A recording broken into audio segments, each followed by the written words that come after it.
بسم اللہ الرحمن الرحیم قوا انفسکم واہلیکم نارا۔ محترم حضرات،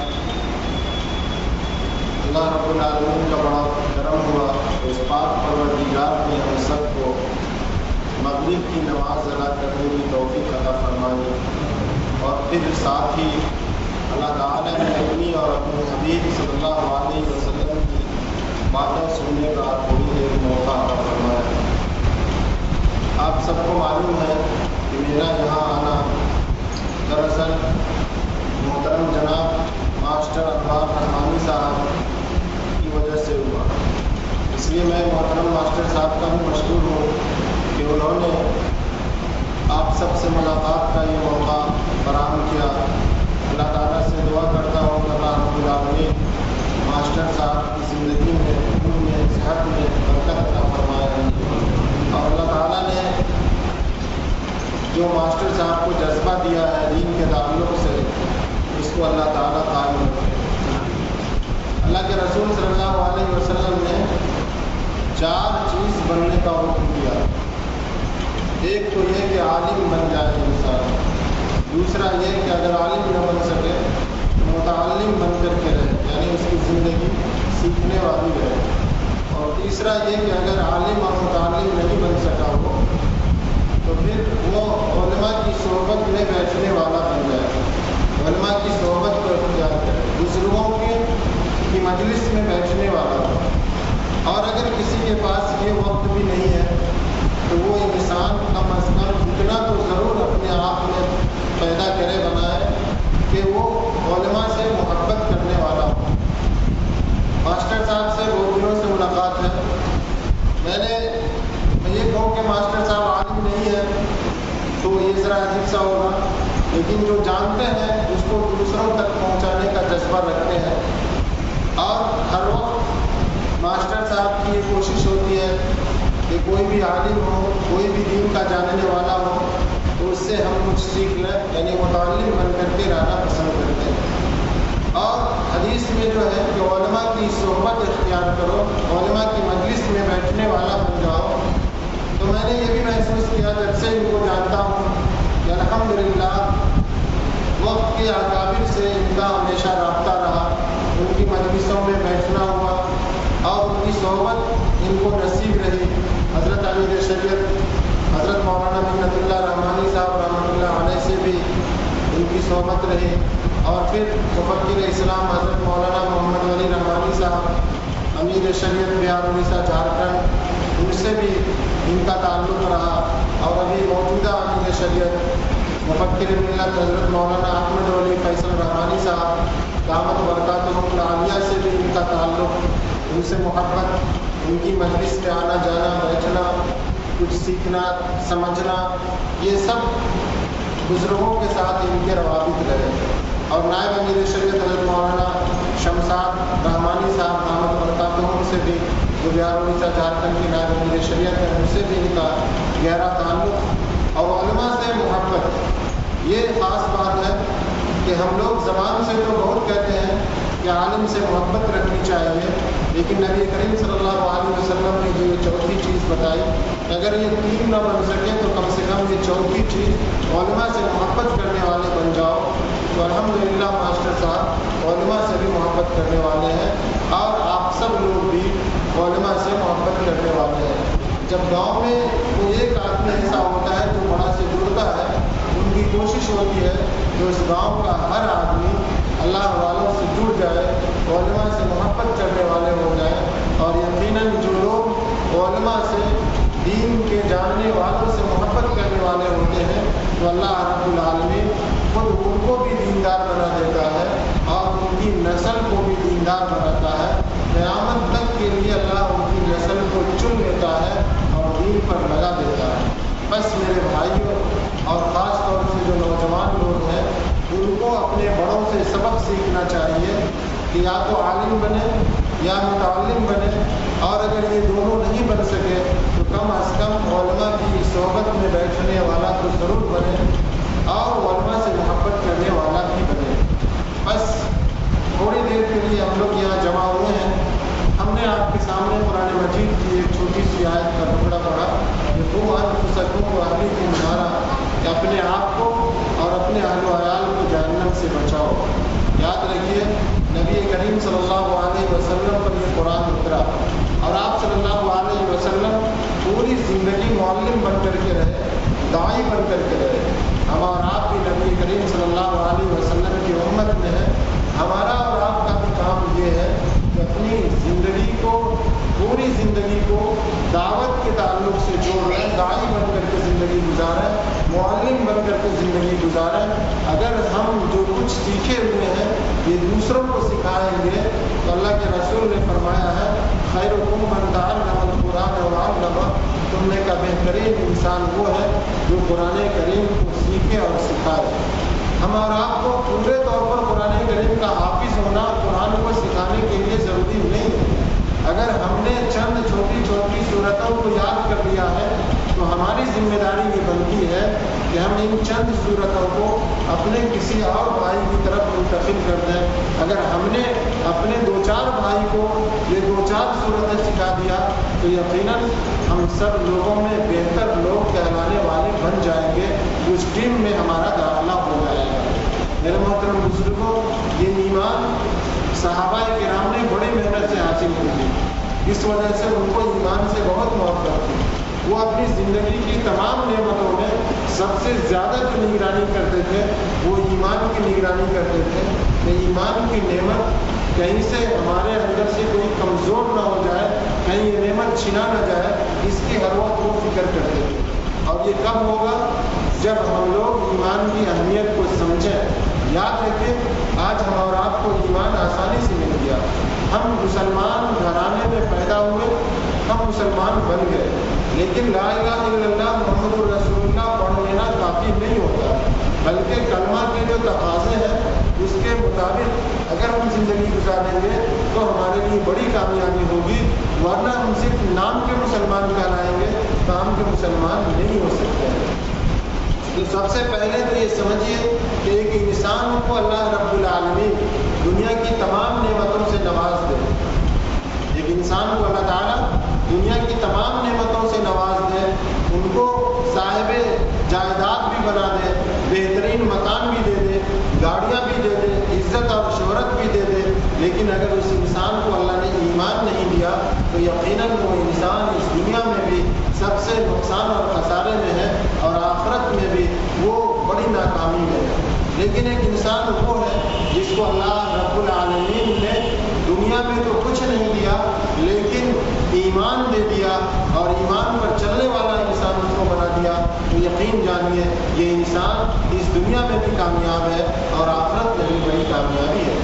मुझे एक वाक़या याद आया कि आप सब जानते होंगे, नाम सुना होगा या बहुत से लोगों की मुलाकात होगी, जनाब डॉक्टर कलीम हाजी साहब रहमतुल्लाह अलैह को अमीर जमात हुआ करते थे बिहार के, बड़े शायर थे, बड़े उर्दू अदब के माहिर थे। उनसे मैंने एक वाक़या सुना था। उन्होंने ईमान की अहमियत को बताया कि मूसा अलैहिस्सलाम से किसी ने ये सवाल किया कि इस वक्त रोए ज़मीन पर अल्लाह का सबसे मुकर्रम यानी सबसे महबूब बंदा कौन है? तो मूसा अलैहिस्सलाम चूँकि नबी थे इसलिए उन्होंने ये कहा कि मैं इस वक्त सबसे मुकर्रम बंदा हूँ। तो अल्लाह रब्बुल आलमीन की तरफ से ये वाक़ई आई कि मूसा ऐसा कहना सही नहीं है, बल्कि एक और बंदा है जिससे मैं तुमसे भी ज़्यादा मोहब्बत करता हूँ। मूसा अलैहिस्सलाम को उस बंदे को देखने का शौक़ हुआ। जब वहाँ पहुँचे, अल्लाह ताला ने जो रहनुमाई फरमाए उसके मुताबिक जब वो पहुँचे एक पहाड़ पर, तो देखा ये पहाड़ वीराना है, इसमें न दरख्त है, न हरियाली है, न कोई पानी का इंतज़ाम, न कुछ भी नहीं है और फिर बिल्कुल वीरान है। तो वो अंदर जाते रहे तो ये गार पर नज़र पड़ी तो ये एहसास हुआ कि लगता है इसी गार में वो अल्लाह का बंदा है। जब वो गार के करीब गए तो अंदर से आवाज़ आई, अस्सलामु अलैकुम या कलीमल्लाह। तो मूसा अलैहिस्सलाम को बड़ा ताज्जुब हुआ कि यहाँ तो दूर दराज तक कोई जानदार है ही नहीं और ये सलाम की आवाज़ कहाँ से आई? तो इन्होंने जवाब दिया और फिर अंदर जाकर के देखा तो एक अपाहज बंदा है, एक ऐसा इंसान है जिसके जिस्म के हर हिस्से में कोढ़ की बीमारी है और हाथ दोनों भी जड़े हुए, पाँव भी जड़े हुए, आँख भी, हर हिस्से में कोढ़ की बीमारी है। वो हिल भी नहीं सकता है, वो ऐसा मजबूर और अपाहज बंदा है। मूसा अलैहिस्सलाम को बहुत ताज्जुब हुआ और मूसा अलैहिस्सलाम ने पूछा कि तुमको किसने बताया कि मैं मूसा आ रहा हूँ? तो उस बंदे ने ये कहा कि अल्लाह ने तुमको ये बताया कि मैं फलां जगह हूँ, उसी अल्लाह ने मुझको ये बताया कि मूसा तुम्हारे दरवाज़ा पर है। मेरे मोहतरम बुजुर्गों, मूसा अलैहिस्सलाम को बड़ा ताज्जुब हुआ और उन्होंने ये सवाल किया कि तुम तो दुनिया की सारी नेमतों से महरूम हो, कोई तुमको ऐसी चीज़ है मिली हुई जिससे तुम थोड़ी देर के लिए भी खुश होते हो? तो उस बंदे ने कहा कि मूसा, मुझे अल्लाह की तरफ से ये जवाब आपको सुनाना है, तो उनका जवाब सुनिए। उन्होंने कहा कि मूसा, मुझको अल्लाह रब्बुल आलमीन की तरफ से इतनी बड़ी दौलत मिली हुई है कि जिस दौलत के सामने दुनिया की सारी दौलत हेंच है। इतनी बड़ी नेमत का जिस नेमत के सामने दुनिया की सारी नेमतों की कोई अहमियत नहीं है। तो मूसा अलैहिस्सलाम ने पूछा कि आखिर वो नेमत है क्या? तो उस बंदे ने कहा कि अल्हम्दुलिल्लाह, मैं मुवक्किल हूँ, मैं ला इलाहा इल्लल्लाह का पढ़ने वाला हूँ। मेरे भाइयों, एक इंसान जो बिल्कुल पहाड़ में है, वीराना पहाड़ में है और उसको दुनिया की कोई नेमत मुयस्सर नहीं है, कोई खाना देने वाला नहीं है, पानी देने वाला नहीं है, कोई पूछने वाला नहीं है और कोढ़ की बीमारी में मुब्तला है, लेकिन वो खुश है, तो सिर्फ इस बात पर कि उसे अल्लाह रब्बुल आलमीन ने ईमान वाला बनाया, अपना मानने वाला बनाया। बस ईमान की कितनी अहमियत है ये हम सबको समझना चाहिए। आज ईमान आसानी में हम सबको मिला है, हम ईमान की कितनी कदर कर रहे हैं, हमारी माँ बहनें कितनी कदर कर रही हैं। हम सबको इससे सबक लेना चाहिए और ईमान की हिफाजत करना चाहिए। ईमान की हिफाजत कैसे होगी? हम अपने आप को और अपने बच्चों को, अपनी नस्ल को जहन्नम से कैसे बचाएंगे? इसके लिए अल्लाह रब्बुल आलमीन ने कुरान मजीद को उतारा। कुरान मजीद ये ताक और अलमारी में जीनत के लिए नहीं है। कुरान मजीद इसलिए नहीं है कि हम इसको हदिया करा करके अपनी बेटी और बहन का जब निकाह हो तो उसमें हम इसको जहेज में दें। यकीनन कुरान का नुज़ूल इसलिए नहीं हुआ। कुरान का नुज़ूल इसलिए हुआ कि लोगों की इसके ज़रिए से हिदायत हो और ख़ास तौर से ईमान वाला कुरान मजीद से अपनी ज़िंदगी के हर मरहले में रहनुमाई हासिल करे।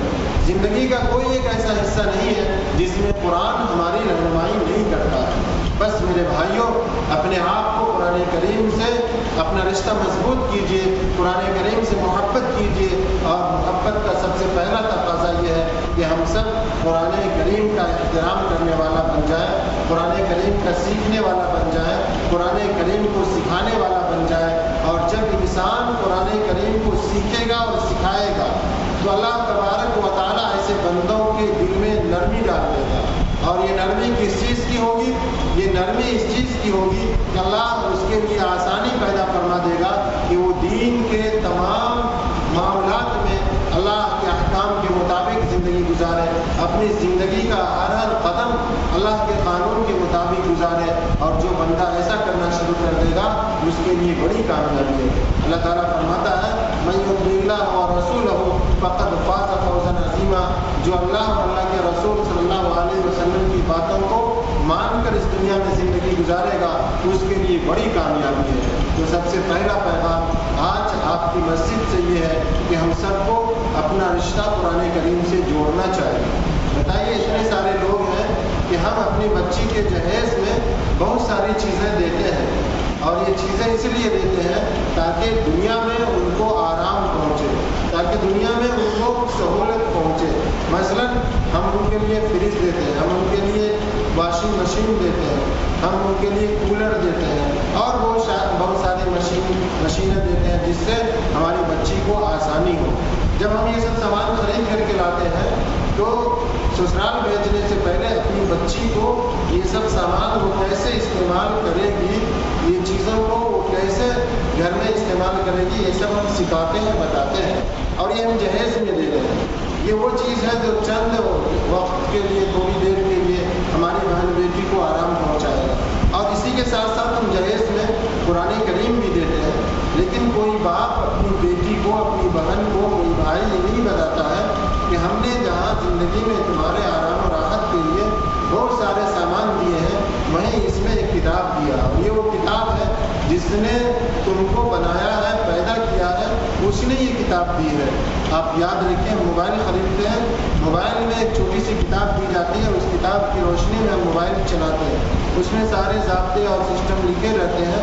तो हमारा आपको गौर करना चाहिए, ये दुनिया में इंसान कोई चीज़ बनाता है तो जो बनाता है उस बनाने वाले के ज़ाब्ते के मुताबिक हम उस सामान को इस्तेमाल करते हैं तो वो सही सिमत में काम देता है। अगर हम उसको उस सिमत से हट कर, उस तरीके से हट करके इस्तेमाल करते हैं तो वह सही सिमत में काम नहीं करता है। तो जिस खुदा ने इतनी बड़ी कायनात बनाई और फिर उसमें इंसान को भेजा, इंसान को पैदा किया, तो क्या अल्लाह रब्बुल आलमीन ने इस इंसान को बग़ैर किसी गाइड बुक के, बग़ैर किसी रहनुमा रसूल के, बग़ैर किसी किताब हिदायत के भेजा है? नहीं, हम सब की हिदायत के लिए अल्लाह ताला ने कुरान मजीद को उतारा है। अगर हम और आप कुरान मजीद से अपना रिश्ता जोड़ेंगे, उसको सीने से लगाएंगे, उस पर अमल करेंगे, तो यकीनन हमारी ज़िंदगी सही सिमत में चलेगी।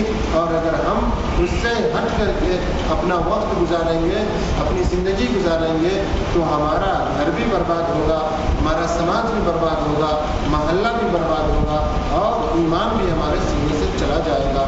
इसलिए ज़रूरत इस बात की है, बच्चे और बच्चियों को तालीम से आरास्ता कीजिए और ख़ास तौर से कुरान करीम से आरास्ता कीजिए।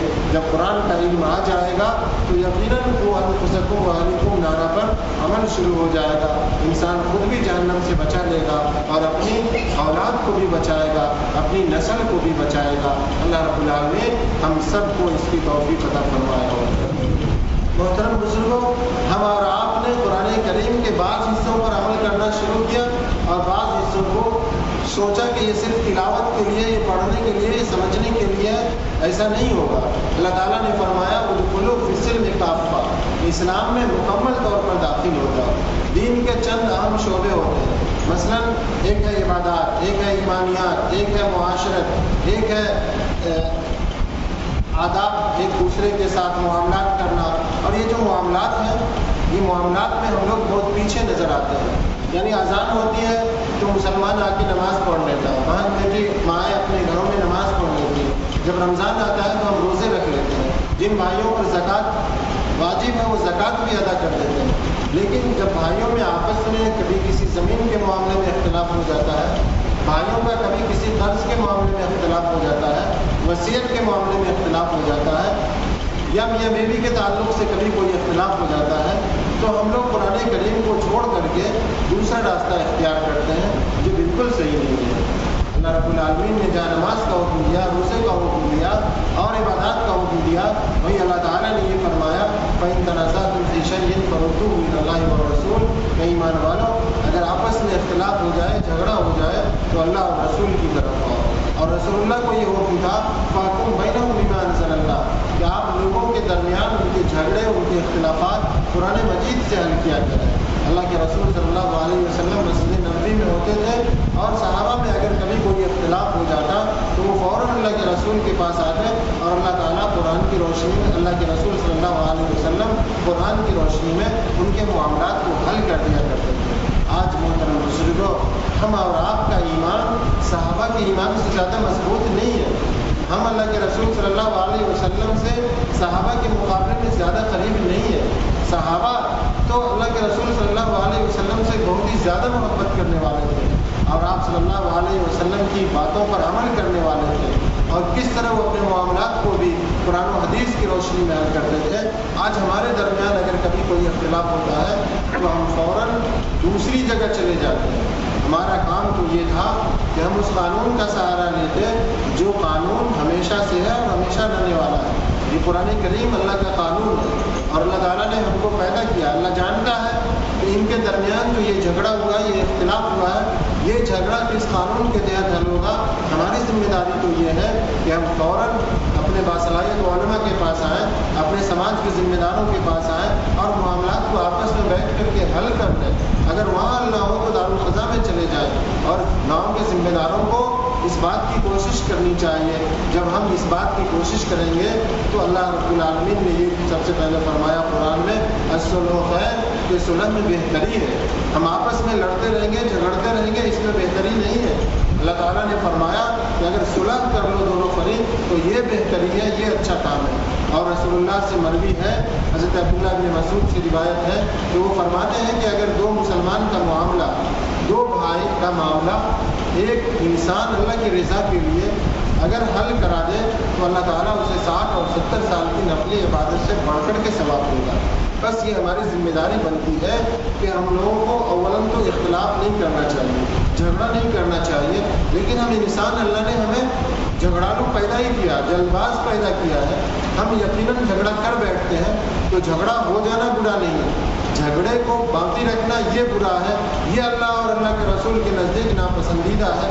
جیسے ہی جھگڑا ہو انسان کو چاہیے کہ اپنے بڑوں سے رابطہ کریں، قرآن اور حدیث کے جاننے والوں سے رابطہ کریں اور ان کو بیٹھا کر کے اپنے معاملات کو فوراً حل کر لیں، تو اللہ کے یہاں بڑی کامیابی ہے، اور حل کرانے والے کو اللہ تعالیٰ 60 اور 70 سال کی نفلی عبادت سے بڑھ کر کے ثواب دیتا ہے۔ یاد رکھیں، ہماری زندگی 60 اور 70 سال نفلی عبادت میں گزرے، اس کا کوئی بھروسہ نہیں ہے، کوئی اس کی گارنٹی نہیں ہے، لیکن اگر ہم نے ایک معاملہ دو بھائی کا حل کرا دیا اپنی زندگی میں تو اس میں بڑی کامیابی ہو جائے گی۔ بس یہ دوسرا پیغام یہ ہے کہ ہم لوگ آپس میں ایک اور نیک بن کر کے رہیں، متحد ہو کر کے رہیں، منظم ہو کر کے رہیں، لیکن ہم انسان کبھی اختلاف ہو جائے تو ہمیں اللہ کے احکام کو بالکل نہیں چھوڑنا چاہیے، ہم کو وہی قانون پکڑنا چاہیے جو قانون ہمارے لیے بنایا گیا ہے، ہم کو وہ قانون نہیں اپنانا چاہیے جو قانون آج بنتا ہے اور شام میں تبدیلی ہو جاتی ہے۔ اگر ہم اپنے آپ کو اللہ کے قانون سے مضبوطی سے جوڑے رکھیں گے تو دنیا کی باطل طاقتیں کوئی بھی قانون بنا لے ہمارے اوپر کوئی فرق نہیں پڑے گا۔ ہم لوگ اس کے پاس اپنے معاملات کو حل کرانے جائیں گے تب وہ ہمارے خلاف کوئی فیصلہ کرے گا، ہماری شریعت کے خلاف فیصلہ کرے گا۔ اگر ہم شریعت کے مطابق آپس میں بیٹھ کر کے حل کرا لیں گے تو یقیناً اس میں ہمارے لیے بڑی کامیابی ہوگی، اپنے آپ کو بھی جہنم سے بچائیں گے اور وہ بھائی کو بھی جہنم سے بچا لیں گے۔ جب ہم اتر جاتے ہیں تو جھوٹ بولتے ہیں، اللہ فرماتا ہے لعنت اللہ علی الکاذبین، جھوٹ بولنے والوں پر اللہ کی لعنت ہے۔ ہم رشوت دیتے ہیں، اللہ کے رسول فرماتے ہیں راشی والمرتشی کلاہما فی النار، کہ رشوت کا لینے والا اور رشوت کا دینے والا دونوں کا ٹھکانہ جہنم ہے۔ اور جھوٹی گواہی دلواتے ہیں، قرآن نے کہا کہ جو جھوٹی گواہی دے گا اس کو شرک کے برابر گناہ ہوگا۔ واجتنبوا قول الزور، کہ جھوٹی گواہی سے بچو۔ اللہ نے فرمایا، علماء نے لکھا ہے کہ جھوٹی گواہی دینے کا گناہ شرک کے برابر ہے اور شرک کے گناہ کو اللہ تعالیٰ معاف نہیں کرے گا۔ تو یہ تین وہ بڑے گناہ ہیں کہ اگر ہم اپنے قرآن اور حدیث کو چھوڑ کر کے غیروں کی عدالت کا دروازہ کھٹکھٹاتے ہیں تو وہاں ہم کو تین بڑے بڑے گناہ کرنے پڑتے ہیں۔ اللہ تعالیٰ سے دعا کیجیے کہ اللہ رب العالمین ہم سب کو قرآن کریم کے مطابق اپنی زندگی گزارنے کی توفیق عطا فرمائے۔ اللہ تعالیٰ ہم سب کو نبی کریم صلی اللہ علیہ وسلم کے طریقے کے مطابق زندگی گزارنے والا بنائے۔ اللہ تعالیٰ ہم سب کو عالم بنائے، اللہ تعالیٰ ہم سب کو متعلم بنائے، اللہ تعالیٰ ہم سب کو علماء سے محبت کرنے والا بنائے، اور اگر یہ سب بھی نہ مل سکے تو اللہ تعالیٰ ہم سب کو علماء کی صحبت میں بیٹھنے والا بنا دے، اور اللہ تعالیٰ ان چار کے علاوہ پانچواں ہم لوگوں کو نہ بنائے۔ جب بھی بنائے اللہ ان چار میں ہی سے بنائے، ان سے الگ نہ کسی اور پانچ میں بھی اللہ توفیق دے۔ ایسا کام نہیں کرنا چاہیے بلکہ یہی کام یہ چار میں سے ایک بننے کی کوشش کرنی چاہیے۔ اللہ تعالیٰ سے دعا کریں کہ اللہ رب العالمین ہم سب کو کہنے سننے سے زیادہ عمل کی توفیق عطا فرمائے۔ اور چلتے چلاتے ایک آخری بات یہ کہ آج ہم سب بہت ساری مصیبتوں میں ہر انسان اپنی اپنی جگہ گھرا ہوا ہے، کسی کے ساتھ کوئی معاملہ، کسی کے ساتھ کوئی معاملہ۔ تو اس سے نکلنے کے لیے ہم سب کو استغفار کی کثرت کرنی چاہیے۔ ملک کے جو حالات ہیں، خود ہمارے گھر کے جو حالات ہیں، یہ سب کے سب بدل جائیں گے، سب بہتری کی طرف آ جائیں گے، اور وہ کیا ہے کہ ہم لوگ کثرت سے استغفار کریں، ہم لوگ کثرت سے استغفر اللہ ربی من کل ذنب واتوب الیہ کے پڑھنے والے بن جائیں، بلکہ ہر نماز میں ایک تھوڑا سا وقت نکال لیجئے، یا تو ہر نماز میں یا کوئی خاص نماز میں کم از کم 100 بار تو انسان ضرور استغفار کرے، اور استغفار کرتے وقت پورا دھیان ہو کہ وہ کس سے معافی مانگ رہا ہے، याद रखिए, अगर कोई गांव का बड़ा होता है और उसकी शान में हमसे कोई गलती हो जाती है तो जब हम उसके पास माफ़ी मांगने जाते हैं तो इस तरह गिड़गिड़ाते हैं और इस तरह लजाते हैं, शर्मिंदा रहते हैं और ऐसे डरे सहमे रहते हैं कि पता नहीं वो क्या कर देगा। लेकिन वो अल्लाह जिसने उस बंदे को भी पैदा किया और आपको भी पैदा किया, पूरी कायनात को पैदा किया, जो सबसे ताकतवर है, वो ज़ात जो सबसे ज़्यादा ताकतवर है, हम उसके पास जब माफ़ी मांगने जाएं तो यकीनन हमारा मामला कैसा होना चाहिए, हमें अपने आप को कैसा बना करके पेश करना चाहिए, एकदम तवाज़ो के साथ, इंकिसारी के साथ। यानी ये सोचना चाहिए कि हम जिस दरबार में हम इस्तिग़फ़ार कर रहे हैं उस दरबार के अलावा कोई दरबार नहीं है, ये वो जगह है, वही वो जगह है जो हमारे लिए है।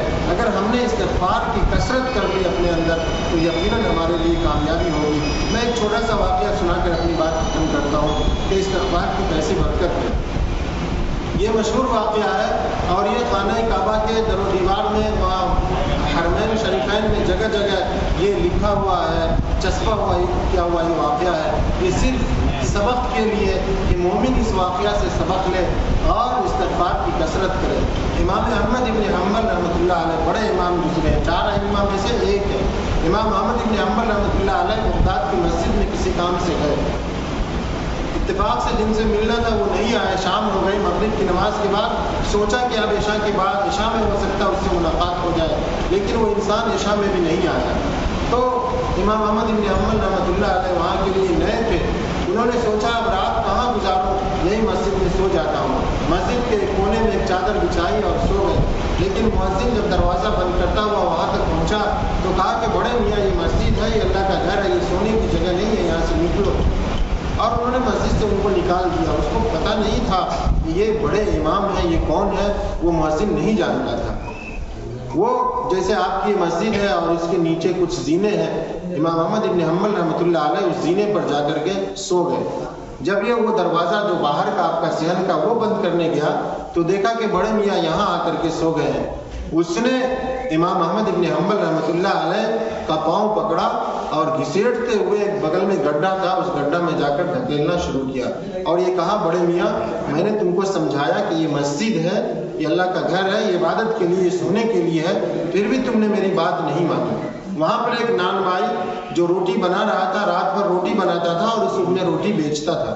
अब वो नान भाई ने देखा कि मुअज्जिन एक ज़ईफ़ कमज़ोर बूढ़े इंसान को इस तरह बेदर्दी के साथ गड्ढे में धकेल रहा है, तो उसने मुअज्जिन को समझाया बुझाया और बड़े मियाँ को लाकर अपने बिस्तर पर लेटाया और कहा कि आप यहीं लेट जाओ। और फिर उन्होंने कहा कि आप माफ़ करें, मुअज्जिन नहीं समझा इसलिए आपको तकलीफ़ दिया। इमाम अहमद इब्न हम्बल रहमतुल्लाह अलैह को रात गुजारना था, वो वहाँ लेट गए। लेकिन इमाम अहमद इब्न हम्बल रहमतुल्लाह अलैह उस नान बाई की हरकत को देखते रहे और सिर्फ थोड़ी देर नहीं देखा बल्कि पूरी रात देखते रहे। उसने पूरी रात जो अमल किया वो अमल आप सब सुनिए और फिर उस नान बाई का जवाब सुनिए। और हम लोगों को भी इस वाक़या से कुछ समझना चाहिए, कुछ सीखना चाहिए और जा कर के कुछ करना चाहिए तन्हाई में।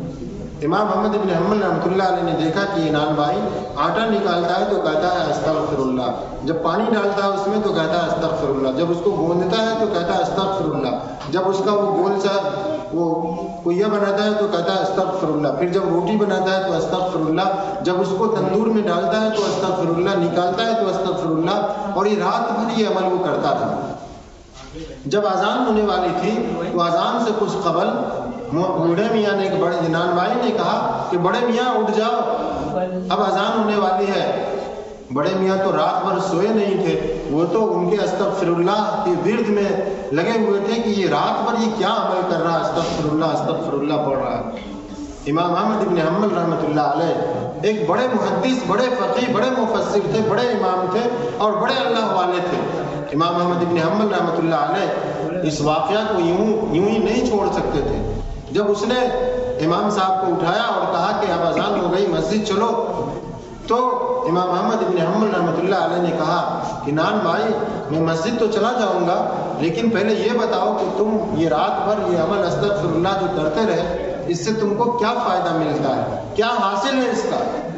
تو اس نے کہا کہ بڑے میاں اس میں پڑھنے کی کیا ضرورت ہے، آپ جائیے، اب اذان ہونے والی ہے، مسجد میں نماز پڑھیے، اب اس میں مت پڑھیے کہ میں یہ کیوں پڑھتا ہوں نہیں پڑھتا ہوں۔ لیکن بڑے میاں تو کوئی عام انسان تھے نہیں، بہت ضد کیا۔ تو نان بھائی نے کہا کہ دیکھیے آپ اتنا ضد کر رہے ہیں تو اب مجھ کو بتانا پڑ رہا ہے، آپ میرے مہمان ہیں اس لیے مجھ کو بتانا پڑ رہا ہے کہ میں استغفر اللہ پابندی کے ساتھ اللہ کی استغفار کرتا ہوں، اور اللہ تبارک و تعالی نے وہ تمام دعائیں جو میں نے اللہ سے مانگی اللہ تعالیٰ نے ہمیں پوری کر دیا۔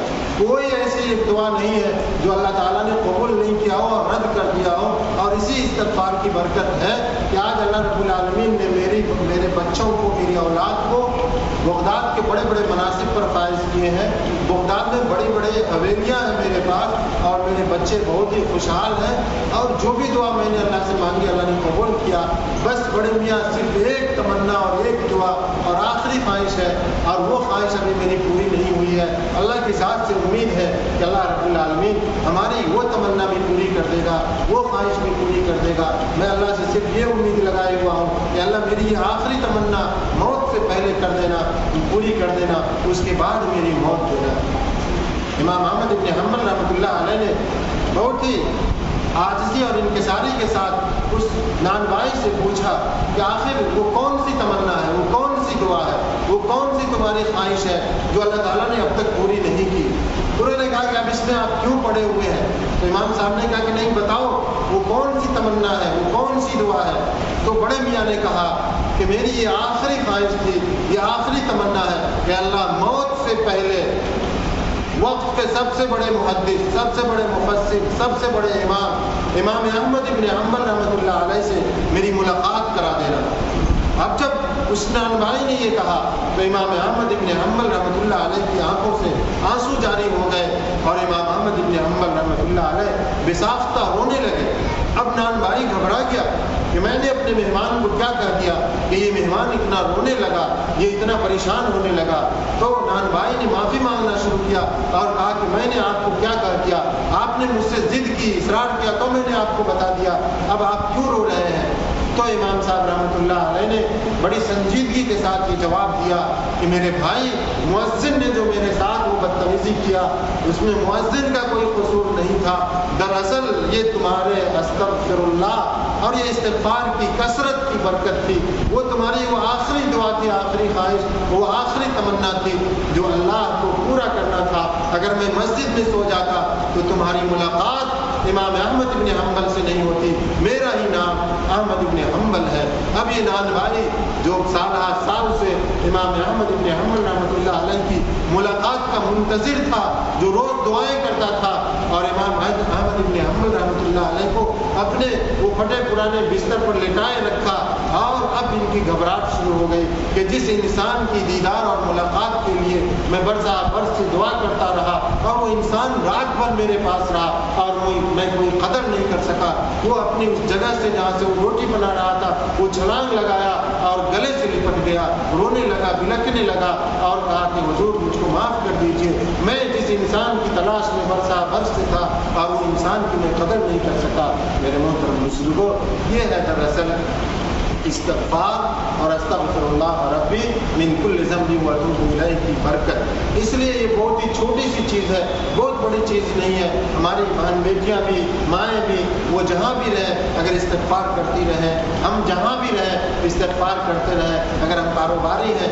دکان پر جب دکان میں کوئی آئے تو آپ اس سے معاملہ کرتے وقت اپنا معاملہ کیجیے، جب کوئی نہیں ہے تو زبان جاری رہنی چاہیے، استغفار کی کثرت ہونی چاہیے۔ جب آپ کہیں مصروف ہیں، گاڑی چلا رہا ہے کوئی انسان تو استغفار زبان پر ہو، کوئی کہیں بھی ہو، ہماری ماں بہنیں کھانا بنا رہی ہیں استغفار زبان پر ہو، تو یقیناً ہمارا گھر پر رونق ہو جائے گا، ہمارا گھر پرسکون ہو جائے گا، ہمارے گھروں سے بہت سارے مسائل، بہت ساری مشکلات خود بخود دور ہو جائیں گی، اور اللہ کی رحمتوں اور برکتوں کا دروازہ کھل جائے گا، رحمتوں اور برکتوں کا نزول شروع ہو جائے گا۔ اللہ تعالیٰ ہم سب کو اللہ سے اپنی معافی مانگنے والا بنا دے، اللہ تعالیٰ ہم سب کو استغفار کرنے والا بنا دے۔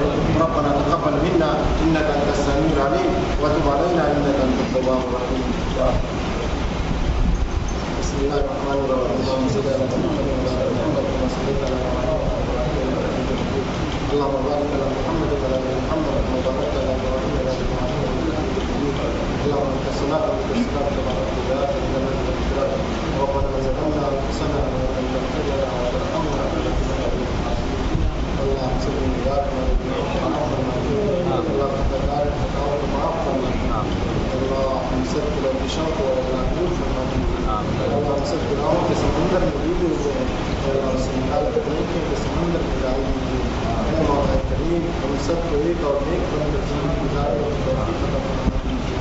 اللہ ہم سب کو قرآن کریم کی محبت سینے میں ڈال دیجیے. اللہ ہم سب کا رشتہ قرآن سے مضبوط فرما دیجیے. اللہ ہم سب کو اپنے نبی کے طریقے پر چلنے والا بنا دیجیے. اے اللہ ہم سب کو عالم بنا دیجیے. اے اللہ ہم سب کو متعلم بنا دیجیے. اللہ ہم سب کو علماء کی صحبت میں بیٹھنے والا بنا دیجیے. اے اللہ ہم سب کو علماء سے محبت کرنے والا بنا دیجیے.